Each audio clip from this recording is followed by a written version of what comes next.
Live from the CBS Broadcast Center, this is CBS 2 News at 11. Good evening, everyone. I'm Ernie Anastos. I'm Dana Tyler. We begin tonight with breaking news. A New York State trooper killed after a bad accident on the thruway. And that's where CBS 2's Rose Wally is now live with details for us. Rose, what do we have? Ernie, Dana, this was a horrendous accident. It happened about 8:30 this evening on the New York State thruway. 2 people are dead, one a New York State trooper. There are dozens of cars still on the scene, still very active. They are investigating. We spoke to the EMTs who responded today, and they told us this is what happened. There was a broken down vehicle on Interstate 87. A tow truck guy was working on the car, and a trooper was sitting in his car at the scene. Suddenly, 2 cars collided. One hit the tow truck man, who was thrown 50 yards onto Central Avenue. He was transported to Lawrence Hospital and was pronounced dead. The trooper's car also hit. It burst into flames, and the trooper was pronounced dead at the scene. 5 others were injured and taken to Westchester Medical Center. 3 are serious, 1 stable, another with minor injuries. We spoke to one woman who lives nearby, and this is what she saw. There was just a bang. We looked out the window.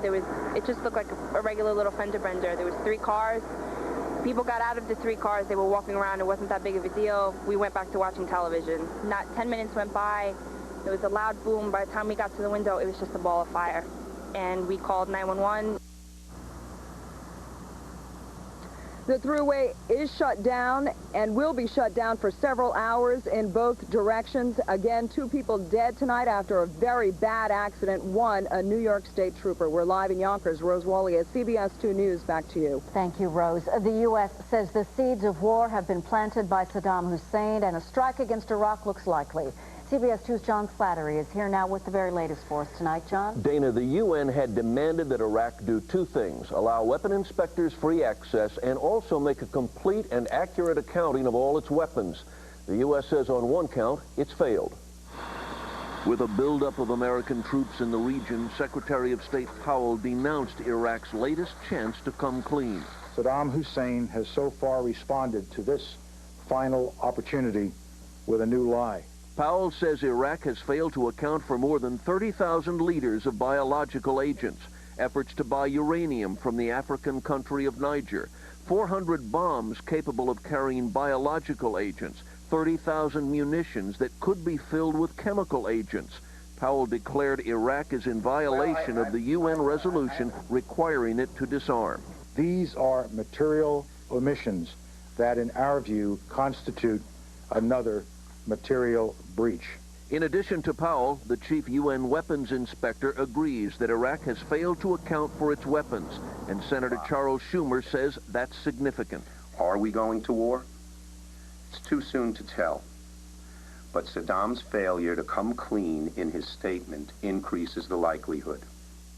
Secretary Powell said there is no calendar deadline to disarm Iraq by force, but added there is a practical limit to just how long you can go down the road of non-cooperation. Dana, Ernie. John, thanks. Another blow tonight for embattled Senator Trent Lott. Senator Bill Frist of Tennessee says that he will probably try to replace Lott as Senate Majority Leader if most of his colleagues will support him.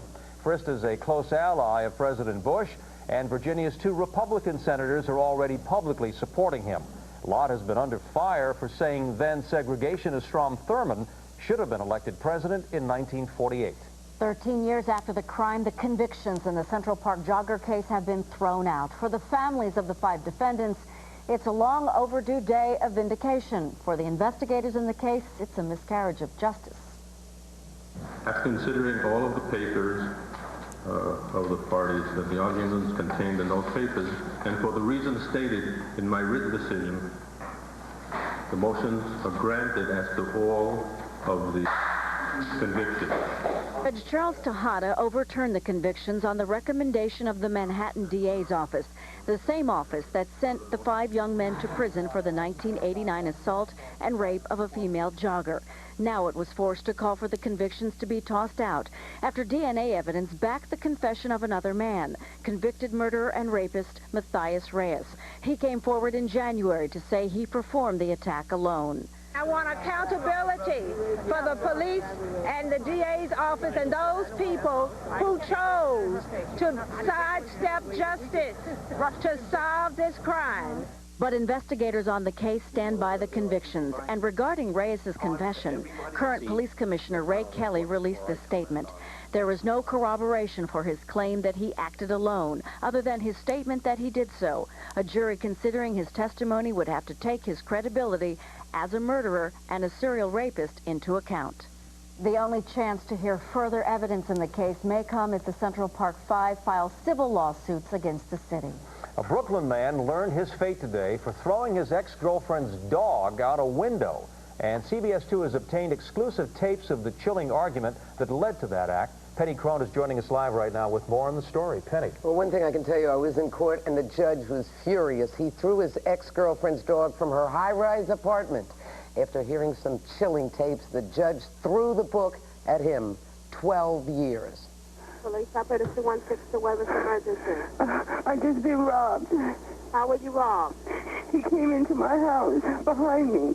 That was one of the many calls Eugenia Miller made to police pleading for help. The tapes were played for the Supreme Court judge by the prosecution before John Jefferson's sentencing. He's still in the building. I hear him in the building. The 43-year-old Brooklyn man was convicted of stalking and robbing his ex-girlfriend, Eugenia Miller, at her home in Tribeca. But that's not all. Jefferson was also convicted of throwing Miller's dog, Ribsy, from her 23rd floor balcony at 80 North Moore Street. The calls were recorded by Miller over a period of time and entered into evidence at today's sentencing. I figured you was home, you raggedy, but I hope you die on that table in that operation. On May 26, Jefferson came into Miller's apartment. He held her hostage at knife point. She got away, so he then dangled Ribsy by his paws and threw him to his death. He's at my door, 80 North Moore Street. Hurry, hurry, now. What borough is it? Manhattan. Jefferson was arrested moments after he killed Ribsy. Today, he pleaded for mercy, telling the judge, "I'm so sorry, I messed up. I was under a lot of stress. I can't sleep for what I have done. I'm the oldest of 13 children. I've been on my own all my life, and I did the best I could." Judge James Yates answered Jefferson by saying, "I had pets all my life. I get sick as anyone to hear what you did. Killing an innocent dog says terrible things about you as a person." Now, the most Jefferson could get for killing Ribsy is 2 years. However, the judge gave him 12 years for first-degree robbery, plus time for burglary and harassment. All will run concurrently. Ernie? Thank you very much, Penny. There are dozens of injuries, but apparently no deaths from a vicious tornado in Newton, Mississippi. The powerful twister slammed into a Walmart store packed with holiday shoppers. It blew out the front windows and peeled back the metal walls. Cars in the parking lot were strewn around like toys. Look at those pictures. Several other businesses were also damaged. At least 2 people are critically injured. Dana? We'll check out what's headed our way with John Belaris' forecast in a moment. Plus, did you ever really look at your cell phone bill? Well, we've uncovered some hidden charges that could be ripping you off. Don't miss our CBS 2 investigation. Find out what the people affected most by 9/11. Think of the new proposed plans for Ground Zero. And tonight, Robyn reviews one of the most anticipated movies of the year, Gangs of New York. You don't want to miss it. We'll be right back. An update now on a story we first brought to you last night. 2 parochial school workers are suspended tonight, accused of going too far to find out who defecated inside a school bathroom. It happened yesterday at the Concord Baptist Elementary School in Bedford Stuyvesant. Several boys say that at the request of a female employee, a male staffer took them into a bathroom, told them to pull down their pants, and then examine their bottoms. Both employees have been suspended indefinitely without pay. School officials say a full investigation is underway. Tomorrow, the public will get a close and a personal look at the latest plans for rebuilding the World Trade Center site. The Lower Manhattan Development Corporation commissioned the designs from 9 architects. Now, family members of the September 11th victims got a special look tonight. Many said that they found them interesting, but they still had mixed reviews. I think it's interesting that there's some sort of fear associated with allowing a memorial process to drive the entire site plan process and indeed the entire regional development. The public viewing begins at 7 tomorrow morning. The models will be on display until February the 2nd, and then a final design will be selected.